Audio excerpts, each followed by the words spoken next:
Vice produced a Dark Side of the Ring special on the Road Warriors called The Last Ride of the Road Warriors. This will, of course, be about Hawk and Animal, and it will include Hawk's tragic death. So we see the build up, the intro. Animal's going to be there. He's doing his interview standing up, which is kind of strange. Of course, they talk about Hawk's tragic death. He died at only 46 years old. And we're really going to hear about the greatest tag team of all time. I really hope they do this team justice because they're without question, in my opinion, the greatest tag team in the history of professional wrestling. We see Joe, Animal Laurinaitis, who's doing this in his gym, it looks like. One half of the greatest tag team ever. We see Demolition, who's going to be in this documentary, Smash of Demolition. I don't know if Axe is there. He's older, isn't he? I think he's in his 70s. They had matches with the Road Warriors. Demolition was like a ripoff of the Road Warriors. That's when they came in WWF. But a lot of WWF fans who didn't watch other promotions thought the opposite. So Demolition, I thought they were a really cool tag team. I thought they were badass. But they were clearly a Road Warriors ripoff. We're going to meet Paul Ellering, who's going to be in this. He's, of course, the manager. He talks about how they were always copied. You had the Blade Runners. Remember them? You know who the Blade Runners were? Two of the biggest stars in the history of the business. Sting and the Ultimate Warrior. Might blow your mind. Oh, that shitty Ascension team. Don't show us that. We meet Nikita Koloff, who's going to be here as well on this documentary. They're talking about the Road Warriors. Joe and Mike, the real name. Joe was a lot more patient. He seemed a lot more level-headed. He was kind of the calm one, and Hawk's obviously the wild guy. So they grow up on the east side of Minneapolis. Mike is Hawk's name, and Joe, who talks to him, he knew this guy was crazy already. We meet Rich Hegstrand and Dan Hegstrand, of course, the brothers of Mike Hegstrand. Yeah, there must have been an age gap because they both say they're Hawk's brother. Rich is old. He looks like he's in his 60s. Dan looks like he's in his 40s. They must have had Dan a lot later in life. Scott Nordum also on this. There's a lot of guys here. So how they formed the tag team is you go back to their careers.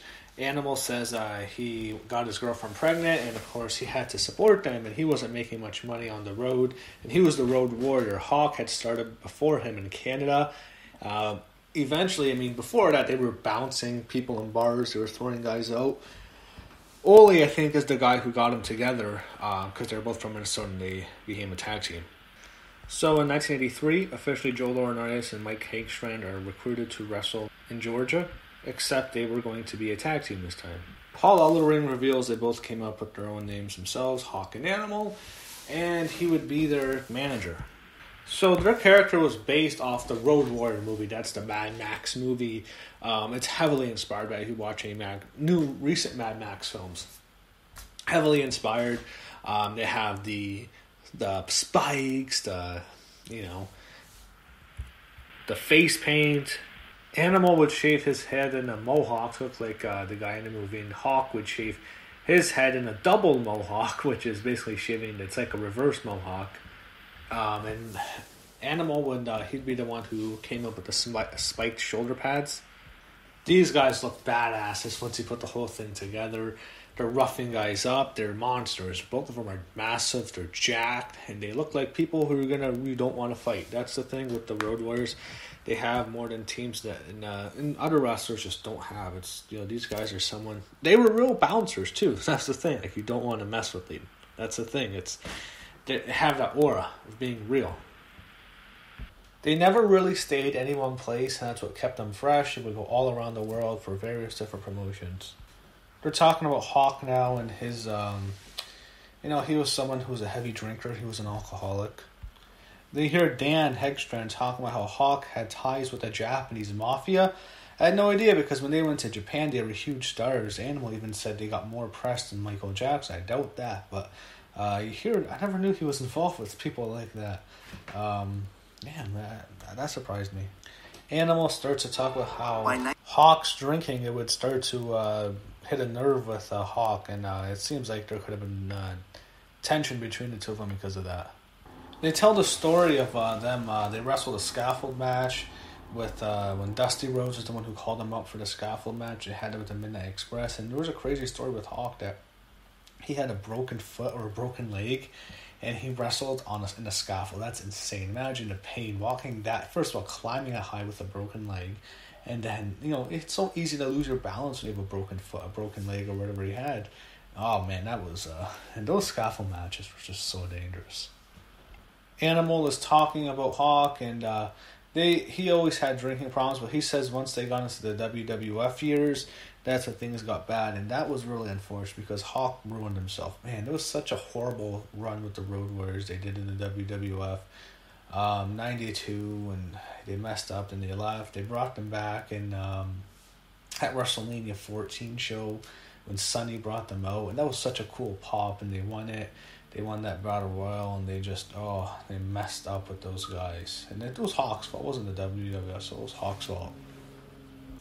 So Vince had hired the modern day Warrior, Kerry Von Erich. They already had the Ultimate Warrior, so they didn't want another Road Warrior, so they were under Warrior, so they went with the Legion of Doom. The WWF lifestyle is what messes guys up. They're talking about Hawk, one of the problems he had was he had injuries, and that's when they would take pain pills, and Animal said they would use muscle relaxers, alcohol, of course, and this is, of course, what would lead to his demise. We meet the Godfather again, the second time in the season. We saw him on the Brawl for All, but he has the Cheetahs, it's basically a strip club, and he's talking about he's going to be on this documentary. Okay, this is the club story. I've heard this before. Vince McMahon, they're all drunk, and he wants to take everybody's finish. Vince wants to take the Doomsday Device in the club, and he did. Puts him on his shoulders. Hawk, I assume, jumped off the bar, and they gave him the Doomsday Device to Vince McMahon in a bar. So Hawk's drug addiction would be bad, and he would be suspended. He'd fail drug tests. This is in the 90s, so I think this is after the steroid trial. Around that time, he'd be suspended numerous times, and once he was suspended, he'd have to take months off. And of course, Animal, because they were a tag partner, he wasn't going to be a single star, he'd have to take the time off with them. Now we get to Wembley Stadium, and Hawk's his addiction's bad. This is SummerSlam in 92. At that stadium, 90,000 people, probably the biggest crowd they've had, or one of the biggest crowds. It was massive. This is unfortunate. Hawk's really bad. Vince is trying to tell him what they're going to do, and Hawk is on drugs. Animal said it was a certain drug, I forget the name, that it keeps you high for 6 hours, and Hawk's really messed up, and they have to drive to the ring on motorcycles. And of course, down the long ramp in the stadium, it's just, fucking... And they were going to be the co-main event for the tag team titles. I think they were going to win it, most likely. And of course, they got brought down to the second match or something. And they're facing Money Incorporated. It was just a fucking disaster. Crazy story. So after SummerSlam, they're going to be in Hershey, Pennsylvania for a Raw, I believe. And they're waiting for Hawk to show up. And Hawk calls Vince's secretary and he says he quits. I think he knew he was going to be suspended. He quit, and Animal's furious. He decides to go separate ways. And man, this is just a disaster. The way Hawk, his addictions, his demons destroyed him. They could have made a lot more money. They've been even bigger than what they were, and they were already the greatest tag team of all time. And imagine what they could have done in the WWF. It's really unfortunate. Animal says he's going to finish up his dates in the company, and Hawk's furious, and Hawk goes to Japan, and he teams up with a Japanese wrestler who has the World Warriors face paint. It's just a mess. The Power Warrior is Hawk's new partner, and the Road Warrior Animal is just a single star. Hawk gets Hep C. He is so bad. He's just doing drugs. He's doing heroin. It's obvious, and the drinking, and eventually Animal says once he got Hep C, Hawk did it. It's like it was a slap in the face. So they would have them as a team, and there they they bring them back to WWF, I meant, in '97. And after Hawk, he cleared Hep C, he healed himself. He was able to get through it, but then he went back to drinking once he survived it.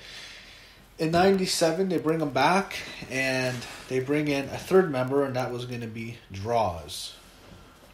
Of course, we see Draws in the state he's in. He became the third member. He was an ex-Denver Bronco, and him with them, it didn't work out. I mean, he was a better one than Heidenreich. Hope they don't talk about that, but he was horrible. They would do things where Hawk, he would come out drunk, he'd come out staggering around, It's a mess. Yeah, this is what they would do. They would do stuff like this. They'd have guys. They would do that. They would. I think they're gonna talk when he tried to kill himself and he jumped off the Titantron next. That was so bad. That was just a horrible angle. They have him jump off the Titantron. It's just a mess. The Road Warriors leave again, and they're talking about they hit the road. They're the Road Warriors. They're in Australia, and Hawk's telling a story of them doing drugs, of animals telling a story of Hawk doing drugs, drinking, and he took this drug that would keep you up for 2 days, and it's just it's crazy. Hawk suffered cardiomyopathy, and Animal had to go there in the hospital and get him out. And Hawk was saying, "I'm not dying in this country," and that's when you think about how terrible the situation became. So Hawk, after he's taken back, Animal takes him back. They fly back to LA, and he goes to Tampa. And Animal tells Hawk, "You're pretty much on your own now. It's over after all this, all the drugs, everything he's going through." And Hawk would die soon after this. Near the end of his life with Hawk, he finds religion, and that's how him and Animal connect the last time. And it changes him. However, of course, he would die soon after this. Animal tells a story. A friend of his, Bob Mueller, talks to him, and what happened with the story of Hawk's death was he was moving a whole bunch of furniture into the house for his wife, and there was a big one, and he was really tired. He told her he was going up to his bed. Now, Animal's story, he gets a call the next day from a friend of his, and he said, "When's the last time you talked to Mike?" And of course, Mike's Hawk, and Joe, Animal, he says, "Yesterday," and that's where Animal gets the terrible news that Hawk had passed away, that Mike had died. Paul Ellering hears it from Animal, and what happened was, it wasn't an OD or anything like that. Everyone thought it was drug-related. It was just the guy's heart just stopped. Paul Ellering talks about how he used this black van that he first took Hawk and Animal with. He drove it with his wife all the way down to Tampa to go to the funeral. The whole story, it's really sad how it ended. And they brought in Animal later in WWE, shortly after Hawk's death, a couple years after that. They had him with Heidenreich, it was no good, but it's I never knew he died that way. It's really sad, but yeah, without question, greatest tag team of all time.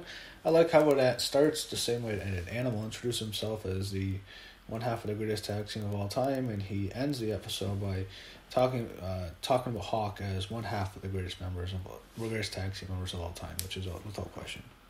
I thought that was great. I thought the entire Dark Side of the Ring special here was great. I really enjoyed it. And I thought everyone did well. I thought Ellering was very good. I thought Animal was good. And definitely one of their better episodes for sure this season. Really, really entertaining. And it's a really great story of the greatest tag team of all time.